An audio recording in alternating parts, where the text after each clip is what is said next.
អ្នកដែលគាត់មានសក់ឡើងប្រេងមានអង្គែជាមួយនឹងសក់ដ៏យឺតខ្ញុំរីកខមមិនឲ្យបងអូនកក់មួយថ្ងៃខាន់មួយថ្ងៃឬក៏បងអូនកក់រាល់ថ្ងៃកាន់តែល្អចំពោះស្បែកក្បាលជាពិសេសក្នុងការកក់សក់ម្ដងបងប្អូនត្រូវតែប្រកាសថា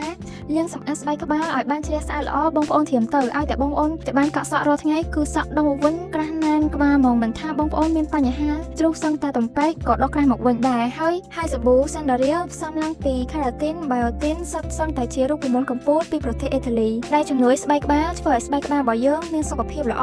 សក់ដុះមកវិញក្រាស់ជាងមុនហើយសក់ក៏ដុះលូតលាស់វែងលឿនទៅតាមនឹងដែរបងអូនបើនិយាយពីក្រែមបន្ទន់វិញគ្រាន់តែដាក់ហើយសក់ទន់រលោងមានទម្ងន់មែនតើសឹងតែដូចបានស្ប៉ាសោះហើយបងអូនហើយខ្ញុំមួយណាដែលប្រើឈុត Sandaria ហើយក៏សារលាន់មកដែរសម្រាប់បងប្អូនដែលគាត់ត្រូវតែកក់ហើយសក់ស្អិតជំពាក់ចូលគ្នាបងប្អូនប្រើឈុតនេះហើយដឹងតែលេងស្អិតជំពាក់ចូលគ្នាហ្មងចំពោះបងប្អូនដែលមានសក់ជ្រុះបែកចុងគឺគាត់បន្ថែមជាមួយនឹងសេរ៉ូមនេះមួយទៀតគឺបានផលគុណនឹង2ហ្មង